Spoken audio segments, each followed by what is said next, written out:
Hey guys, Kart here, and welcome back to another episode of Nintendo News Weekly. This week we'll be going over the 4th week of May, and there is a lot that happened this week. Konami releases a free-to-play Battle Royale, Sega just did their own spin on Nintendo Direct, and the new Pokemon games finally got their box art and release date revealed. Anyways, enough talking and let's get right into the video.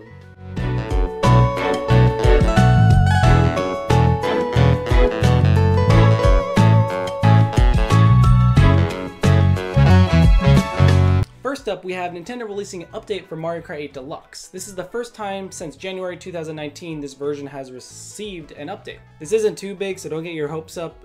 Version 1.7.2 just fixes some minor bugs that the game had, like match history with your friends being reset and then tournament points being reset as well.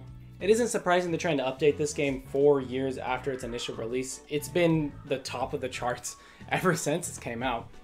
But that is soon to be dethroned by Animal Crossing presumably, and maybe a new Mario Kart. I don't know, them updating this just kind of shows that they're not really making a new one, and they're just trying to keep this one as live as much as possible. Next up, we got Konami releasing their own free-to-play Battle Royale type game. Super Bomberman R Online was released Wednesday, May 27th. This is a spin-off online Battle Royale version of the launch title for the Switch. To celebrate Super Bomberman R's online launch on new platforms, Konami is doing a crossover event with Fall Guys and the Metal Gear Solid franchise. I think this is actually really cool. I totally see Super Bomberman being a Battle Royale type game, and 64 players is a good amount. I definitely see 100 being too much. 64 seems just about right. I haven't tried it yet, but I'm looking forward to it. This is more of a rumor, but I guess there's an expected Nintendo Switch Pro reveal before E3. This comes from Bloomberg, where they report to allow major third parties to showcase a full range of titles during the upcoming event, that being E3. Nintendo will need to announce new consoles in the next 2 weeks. This makes a little bit of sense. To fully showcase the software side of it, you need to announce the hardware side first, but I still don't think there's a big difference if they got announced at the same time. They also say manufacturing is expected to fully begin in July, with a target launch in September or October. And if that is the case, that is super close and something to be really excited about. The only problem I see with this is just the shortage right now on all technical parts. Hopefully Nintendo knows what they're doing and it doesn't turn out like the Xbox and PS5's launch. I'll be talking about everything we know about the Switch Pro in an upcoming video, so don't forget to subscribe so you don't miss it. We got a massive announcement from Pokemon before E3, and that is the release dates for all the new major games that are coming out. The Pokemon Company has announced the official release dates for both Pokemon Brilliant Diamond and Shining Pearl, and Pokemon Legends Arceus on the Nintendo Switch. Brilliant Diamond and Shining Pearl will launch on the 19th of November 2021, while Pokemon Legends Arceus will follow very shortly on the 28th of January 2022. Honestly, this announcement came out of left field. It feels so early, especially with E3 almost 2 weeks away. They could have really saved it for the event. But this just shows how much the Pokemon Company and the Nintendo Company are separated, even though they both own the Pokemon franchise. This is also really interesting because we're getting Pokemon Legends Arceus in January of next year. That's fairly early for a mainline Pokemon game. Usually they're released around fall or, the holiday season. With this, we got to see the official box art for all the games, and they're looking pretty slick. Not only that, they're so high res, you can even see the taste buds of both of the legendary Pokemon. Also on the same subject, Pokemon Brilliant Diamond and Shining Pearl will be getting a double pack retailing at $120. It isn't any cheaper than buying both of the games separately, but there should be some sort of incentive to buy it. If you guys are buying both of the games anyway, might as well buy the double pack and get some exclusive Pokemon. Next up, we got an update on Miitopia. Miitopia came out May 21st, and I wasn't able to cover it since I did miss that week of Nintendo news. This update was nothing huge, but it just added support for the power-up bands you get at Super Nintendo World Japan. I assume this type of update is going to come to all the other games, just because they're advertising the power bands as its own amiibo. But in this Miitopia update, you scan in the band and you get a corresponding outfit. I believe there's 8 different bands, and if you want to collect them all, it's going to be pretty expensive. Next, we got a little bit of a shocking news. Masahiro Sakurai, the director of Smash Bros., said in a Famitsu column that he likes the idea of an early retirement.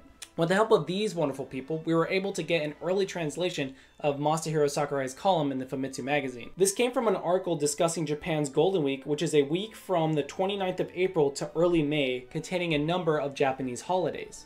Because of all these holidays, a lot of Japanese workers get the whole week off, so they're able to relax and enjoy the holiday season. or holiday week. Sakurai states regarding the subject, "Everything that has a beginning has an ending. I feel that while I still work, it is in my best to keep myself busy and give it my all while being patient. I am thinking of ending this column a while after releasing all the DLCs for Super Smash Bros. Within this year in any case. I won't be retiring from the game industry completely though." Honestly, Sakurai deserves it. He's been doing so much work with the Smash Bros. Series, putting a lot of time and effort. If he wants to retire early, let him retire early. It's going to be different not having Sakurai being a part of the game industry.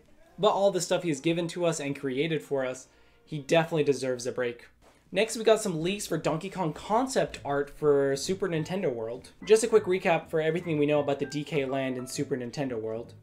Data miners previously uncovered evidence of DK stickers within the Universal Studios Super Nintendo World mobile app. There is a massive pipe that is under construction in Super Nintendo World Japan that likely leads to another world, or another land. It's pretty apparent that we'll be getting a Donkey Kong themed land in the future, but we haven't seen anything concrete until today. A Donkey Kong fan account has shared some concept art of a themed Donkey Kong land. This could basically confirm the existence of a Donkey Kong Country section of the park. What I find interesting is the inclusion of the Yoshi's Adventure Ride on the left-hand side of the concept art. From my knowledge, there's already one in the Mario themed land. Maybe there'll be a Yoshi ride in each of the worlds and you're able to go throughout them just like you do in the original Yoshi's Adventure Ride in the Mario themed area in Super Nintendo World. What do you guys think of this? Any coincidence that we're seeing a lot more Donkey Kong lately, especially with the new Odyssey game?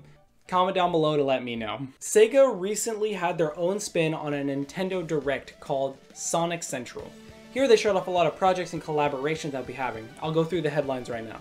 Starting off the show, we got to see a virtual symphony to celebrate Sonic's 35th anniversary. Following that up, we got to see collaborations with the official Tokyo 2020 Olympic Games and 2 Point Hospital, where they will have a Sonic-themed costume.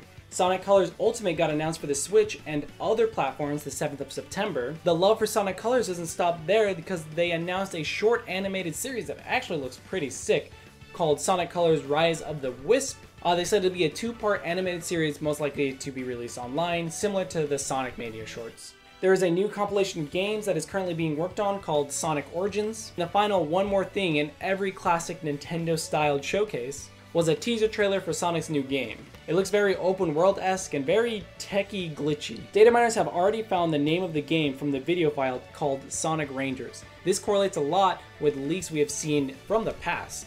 I won't go too in detail about the game, but if you guys want to see more about it, comment down below. Lastly, we got Japanese charts. This should be a recurring segment on the show. I think it'd be pretty fun. Famitsu's Japanese chart figures are now in for the week ending 23rd of May. On this week's chart, Miitopia lost a chance of getting a #1 debut to Rune Factory 5, another Switch debut. As you can see in the full chart, Rune Factory 5 beat out Miitopia with around 30,000 sales. And Monster Hunter Rise still hanging in 3rd place, and Ring Fit Adventure hanging in 4th. I think Ring Fit Adventure being in top 5 is still surprising. Lastly, we got Resident Evil Village in 5th place. As you can see from this top 5 list, you can see that Nintendo is dominating the Japanese market right now.